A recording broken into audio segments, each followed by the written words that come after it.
Today is Yom HaShoah, Holocaust Remembrance Day, and I welcome the opportunity to address the committee on the subject of remembering the Holocaust. That's what it sounded like on Parliament Hill last year, when lawyers for B'nai B'rith Canada appeared before a House of Commons committee studying what to do to update Canada's access to information rules which B'nai B'rith's honorary senior legal counsel David Maidis told the lawmakers have consistently stymied his group's decades-long campaign to pry open the Library and Archives classified collection containing historical documents that would name names of at least 2,000 suspected war criminals from Nazi-occupied Europe who Canada welcomed as citizens after the Second World War, especially from the Ukrainian Waffen SS unit, which has been linked to massacres of Poles and Jews as the troops sided with Germany and fought the Russians, who were our allies at the time. Canada's questionable post-war welcome mat came into focus last fall, you'll remember, after a 98-year-old Waffen SS veteran from North Bay got a standing ovation in the House of Commons while Ukraine's President Volodymyr Zelensky was visiting. It caused national and international embarrassment for Canada, led to the resignation of the Speaker of the House who'd arranged the visit, and both the Prime Minister and the Immigration Minister, Mark Miller, promised to consider releasing those records soon. It was thought that could happen for Jewish Heritage Month in May, but that deadline passed.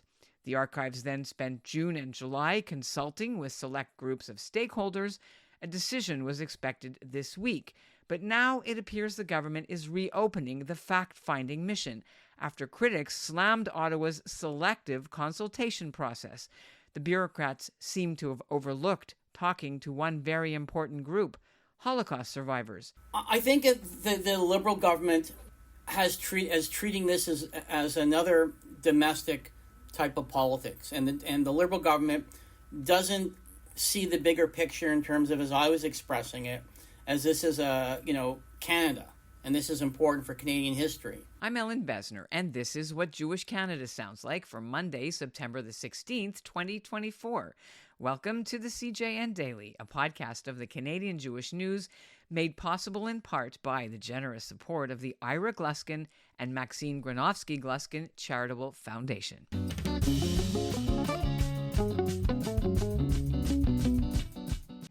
I can't date women right now because I'm too busy calling myself a piece of shit. I had a dysfunctional Jewish mother and I had a dysfunctional Native mother. I had 25 full years of utter struggle and failure. I started to realize the absurdity of my inability to let go of this monster of guilt. Sounds like fun, doesn't it? Hi, I'm Ralph Ben-Rig. I'm the host of Not That Kind of Rabbi, where we look at people's spiritual journeys and take a little time for their self-reflection, and maybe yours. You can get it all at the cjn.ca/NTKR or wherever you get your podcasts.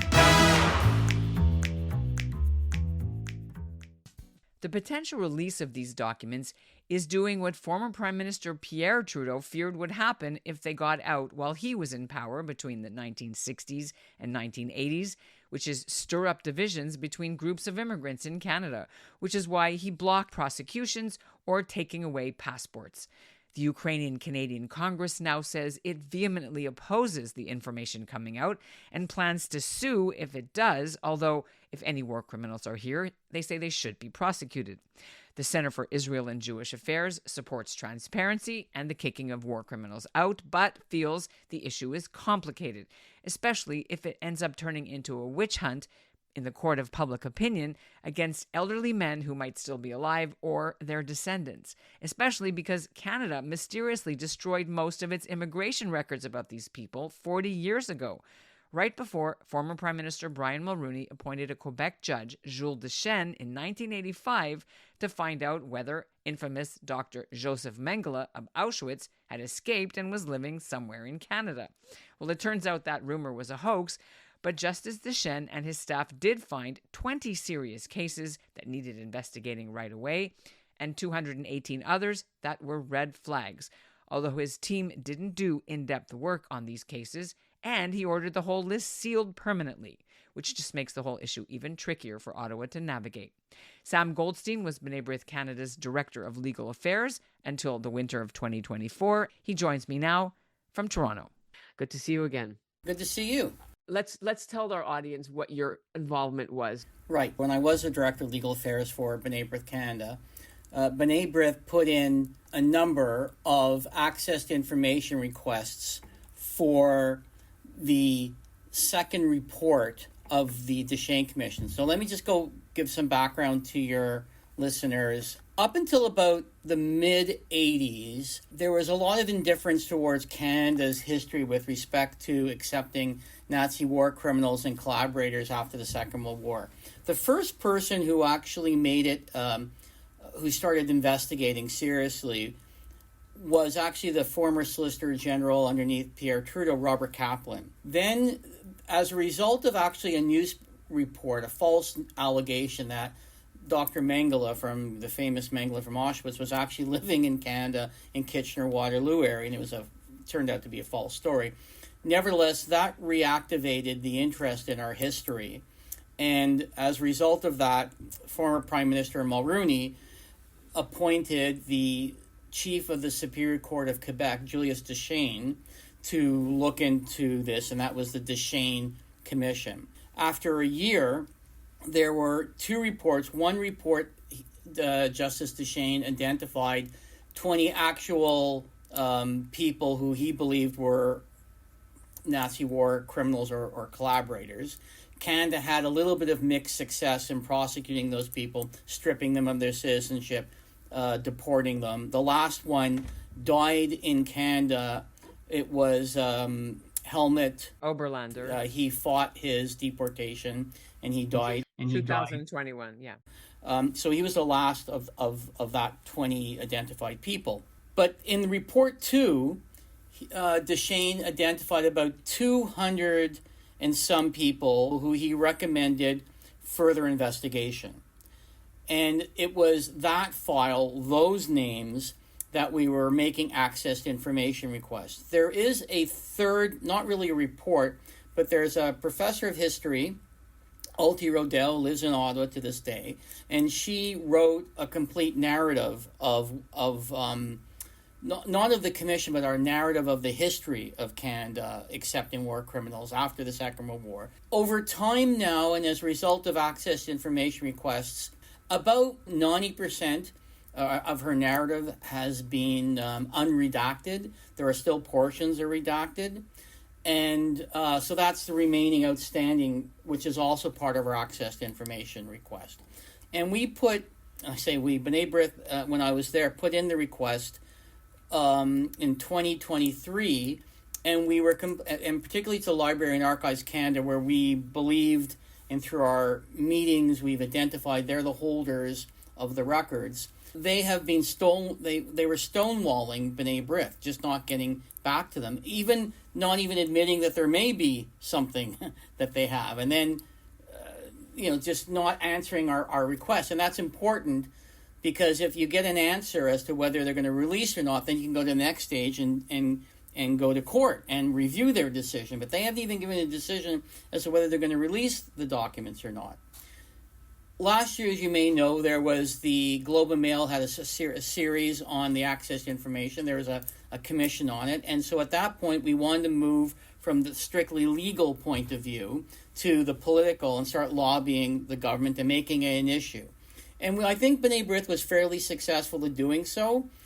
We met with a number of ministers and their staff. We met with Mark Miller, Minister in charge of immigration, but at the time he was the point man on this file. Yeah, and he went out of his way to make himself the point man because he believed in it.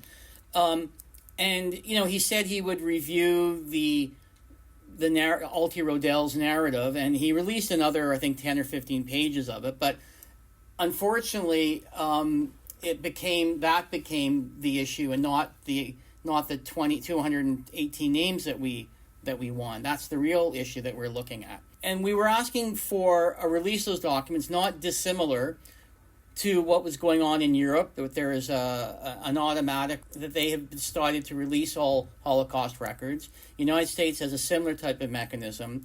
So instead of having to solve the entire access to information problem, the act, we were saying, listen, you can simply make an amendment and say certain types of documents, Holocaust records, can be released. And in addition, we were asking for the digitization of these records because they have that in the United States. So those are the two main asks that we were making on the political level. B'nai B'rith has been stonewalled for almost, a year and a half, 2 years since we've made that initial request. Now I understand it's going into further consultation, and they had that consultative process over the summer. I wasn't involved in that, and I was really I was disappointed, disheartened, even shocked at some of the comments being made by the Jewish community. And I'll be quite blunt. I was just amazed by CJA's response, that they were saying that they were agreeing with the Ukrainian community, that the Ukrainian community doesn't want these records released. Okay, hold on. Let's just walk back a little bit because Too far ahead. Okay. So when did you know that the Library and Archives started studying with stakeholders in the spring and summer about whether they should release? Tell us about that step before we get to where we are now. So Deschenes, let me go back a little bit. Deschenes himself was the one who decided not to release the second report. Again, those are the 220 names, right? And so legally it's an interesting situation because it's not the government deciding not to release it. It was a judge who can seal documents. And how do you unseal documents, particularly when Deschenes passed away a number of years ago? And hence that's why B'nai B'rith had to go through the Access to Information Act. That gives the government the ability to exclude or to justify the continuation of the sealing based upon national security, privacy interests, and so on. It's a little bit odd because in terms of national security, this is something that happened 35 years ago. I mean, the Soviet Union has now fallen. Not sure what national security. And the privacy reasons is, okay, if there are some of those people who were named in the 218 that are still alive, they're clearly in their late 90s by now, just give us the names of those people who had passed away and what the government did to actually investigate, if they did follow Deschenes' recommendation, investigate anybody. So since May, the government, as I understand it, decided to do some consultation process. Some Jewish organizations were asked to participate, some of them not. The Ukrainian community clearly was asked to participate.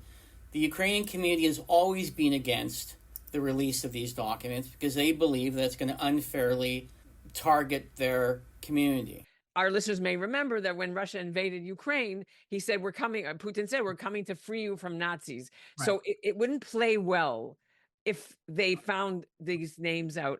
This is why the Ukrainian community doesn't want it out, right, at the moment. And when I was director of legal affairs, I always approached the position as what was good for Canada is going to be good for the Jews, and what's good for the Jews has to be good for Canada. That's how we should develop our policies. And the reason why the Deschenes Commission was so important is because I'm a Canadian, and I think it's important to talk about Canadian history and understand Canadian history. And I think it's unfortunate that the Ukrainian community doesn't see it that way.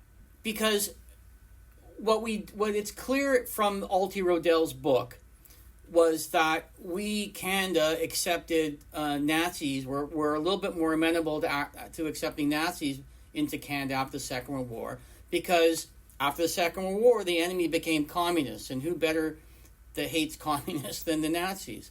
And that's an important aspect to understand about foreign relations and how international relations work and why Canada made the decisions they did. It's not because necessarily that Canada didn't like Jews or not that the Canada was anti-Semitic, although that may be the case. But it was, there's international relations at Canada, foreign, national interests that were at play, which I think is important to understand. And I'm sorry that the Ukrainian community can't see it that way. And I tried to speak to the Ukrainian community and make it known to the Ukrainian community. In fairness to the Ukrainians at that time, I'm sure some of them may have been anti-Semitic and some of them may have wanted to kill Jews when they joined the Waffen SS. But one has to remember that the horrible damage and strife that that Russia did, the Soviet Union did to Ukraine, and likely many Ukrainians joined that group because that was the only group, the only army that were in fact fighting the Russians. So when that guy Yaroslav Hunka went to Parliament and he was called a Nazi, I actually felt a bit sorry for him because we didn't know what his role is, right? And that's another reason why these release of the documents are important, is because, the Ukrainian community may have a bit of a bad reputation, so it's important to know who were the bad guys and who weren't the bad guys. And also, it's not just Ukrainians. It was Lithuanians, Latvians, all types of Eastern Europeans who had joined that unit. And that unit then after the Second World War, and people wonder why Canada brought it here. It was simple. Britain asked Canada to do it because they couldn't send the Ukrainians back to the Ukraine because Ukraine was now underneath Soviet control. So it basically sending these people back to their death. And Britain asked Canada to do it, to find a home for them, and that's why Canada ultimately accepted them. So it's a much more complicated story than it's sometimes portrayed, and getting hold of these records will illuminate some of that story and make it clearer for people. And it's part of our history, and I say our history, I'm talking about as a Canadian, it's part of our history, and we have to know what our history is. And the second aspect, I think it's very important, and a little bit of a legalistic point of view, is you can't go to a court of appeal or Supreme Court on government action, right? But you can, in hindsight, at least see if the government did anything. Then you could look somewhat favorably on past governments. If the government didn't do anything, then it's going to color past governments, whether it was conservative or liberal. And that's also important in understanding our Canadian history. I'd like to think that not everything in Canada is domestic politics. If we reduce everything to domestic politics, then I fear we're pitting communities against communities. Okay, so now that you've gotten us to this point, there was consultations over the summer. Holocaust survivors, many Jewish groups, besides the two you mentioned, were not consulted, as well as the Polish community. And our listeners might know that the Poles hate what was done to them by the Ukrainians. There were massacres of Poles too during the war. So they want these names out, and they've written saying, you didn't ask us. And also academics and historians. What do you make of the process with which the government has seemed to be trying to figure out what to do with it? What do you think this represents when they have so much blowback? I understand that at the end of the middle of this month, that commission or that committee that's now studying this issue is going to issuing its report. B'nai B'rith had some wonderful lawyers on it. Had Rachel Silber, it had David Rosenfeld from Toronto, and it had Michael Wenig in Alberta. Very bright lawyers, and they'll move on to the next stage, which was to file judicial review and say, listen, the government has stonewalled us. They've come up with this committee. The committee's saying they're not going to release it, or release some, not all. We want to go on to the next stage, because you can't wait forever to get an answer from this government. And if I could also say, Ellen, I'm a little bit released from my position since I'm no longer there. I could tell you that as part of the political process, I met with the different members of Parliament, and I met with many Jewish members of Parliament, particularly people from the Toronto community, and they were not particularly receptive to what we wanted. They were taking the government line, which is we have to fix everything, not we can't just address your particular concern. We'll see if there's a change of government in a year or sooner, and maybe B'nai B'rith will pick up what it's doing again, and its new government make the ask again about releasing those documents and the digitization of those documents. Again, I'm going to ask, besides the process, which obviously is very fraught, now that it seems that they're reopening their consultations, what do you make of that? There's no reason why you have to do consultations. It's illegal. As far as I'm concerned, you could treat it, it's an access to information request. You could only prohibit it on certain grounds, national interests, you're disclosing confident spies, things of that nature, special correspondences and relationships you have with foreign countries, privacy interests. These people might be still alive, although I don't think the privacy of people who have passed away is that significant. I don't think the privacy interest passes to the families of those people. And I certainly think the interest in terms of releasing, in terms of understanding our Canadian history, outweighs any privacy interest of those who might be still alive. I just see it as continued stonewalling and a complete lack of of appreciation that these are important historical documents that tell a Canadian history, a Canadian story, and rather than look at Canada, this government is only interested in looking at domestic politics and who they could satisfy and who they could least satisfy. And that's what Jewish Canada sounds like for this episode of the CJN Daily. We asked Library and Archives Canada whether it had decided what it would do with the names. It was supposed to make its decision public this week. A spokesperson told me the agency is, quote, still refining and concluding its analysis, which saw it talk to, quote, targeted external stakeholders as well as organizations that had reached out to various government departments. As the analysis is still ongoing, it says, we're not in a position to provide any further comment. The CJN Daily is produced by Zachary Judah Kaufman. Our executive producer is Michael Freeman, and our music is by Dov Beck-Levine. Our show is made possible in part with the generous support of the Ira Gluskin and Maxine Granovsky Gluskin Charitable Foundation. Thanks for listening to the CJN Daily.